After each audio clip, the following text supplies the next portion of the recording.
আমাদের দেশ সংস্কারের দায়িত্ব দিয়ে দর্শকের গ্যালারিতে চলে যাবেন না বলে মন্তব্য করেছেন অন্তর্বর্তী সরকারের প্রধান উপদেষ্টা ডক্টর মোহাম্মদ ইউনূস।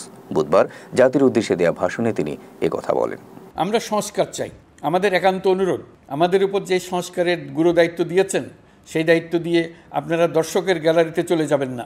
সরকার গঠনের 1 মাস পূর্তি উপলক্ষে জাতির উদ্দেশ্যে দেওয়া ভাষণে ডক্টর মোহাম্মদ ইউনূস বলেন, আমরা সংস্কার চাই। আমার একান্ত অনুরোধ, দেশ সংস্কারে যে গুরু দায়িত্ব দিয়েছেন সে দায়িত্ব দিয়ে দর্শকের গ্যালারিতে চলে যাবেন না।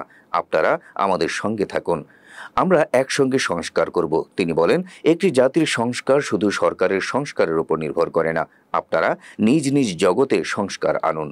আপনি শ্রমিক হলে আপনার ক্ষেত্রে আপনি সংস্কার করুন, আপনি রাজনৈতিক নেতাকর্মী হলে আপনার ক্ষেত্রে সংস্কার করুন, আপনি প্রতিষ্ঠান প্রধান হলে আপনার প্রতিষ্ঠানে সংস্কার আনুন। আমি এটাকে সুযোগ হিসেবে গ্রহণ করার জন্য সবাইকে আহ্বান জানাচ্ছি। দেশের আইন শৃঙ্খলা নিয়ে প্রধান উপদেষ্টা বলেন, কেউ আইন নিজের হাতে তুলে নেবেন না। আইন নিজের হাতে তুলে নিয়ে সমাজে বিশৃঙ্খলা সৃষ্টি করলে আমরা অবশ্যই তাকে শাস্তির আওতায় নিয়ে আসব। প্রসঙ্গত, গেল 5 আগস্ট ছাত্র জনতার আন্দোলনের মুখে পদত্যাগ করে ভারতে পালিয়ে যান তৎকালীন প্রধানমন্ত্রী শেখ হাসিনা।